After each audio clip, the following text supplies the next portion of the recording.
عاملين ايه؟ كل يوم بدوكوا افكار في اللانش بوكس عشان الناس اللي بتحط اكل مهول، لحوم بقى وفراخ وبانيه ومش عارف وسوسيس ولا بتاع الحاجات اللي هي الضخمة دي كل يوم اهوت، عشان ما فيش حد يحتار ويقعد يقول بقى انتوا بتعملوا سندوتشات ايه النهارده. بقى عاملين ايه؟ سندوتشات ايه؟ مربى.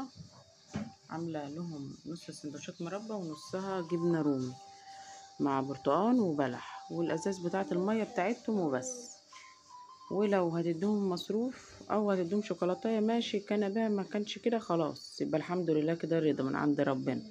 زي ما انتوا شايفين كده، وزي ما احنا متفقين كده ايه، نحط سندوتش زياده. يعني انا بحط سندوتش كامل، نص مربى ونص جبنه رومي، عشان مثلا لو حد ما معوش سندوتشات ولادي عارفين كده فيدوله سندوتش يعني. صح؟ انا عامله لكم ايه كل يوم؟ سندوتش.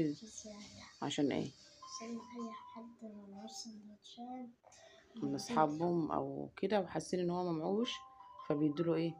سندوتش. صح يا محمد؟ مالك يا محمد؟ البنطلون عايز يتخيط. ماشي يا محمد، يلا البس الشراب. يلا يا حبيبي. ومسرحتش شعرك ليه؟ راحت.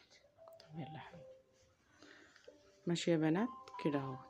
يعني النهارده مربى وجبنه رومي مع برتقانايه مع 2 بلح، ومش برتقانايه كامله كمان. انا كل 2 من ولادي بديله نص برتقانايه مع بلحتين. كنت الاول بحط 3 بلحات، لقيتهم ما بياكلوهمش يعني بيرجعوا واحده فخليتهم 2. يلا سلام.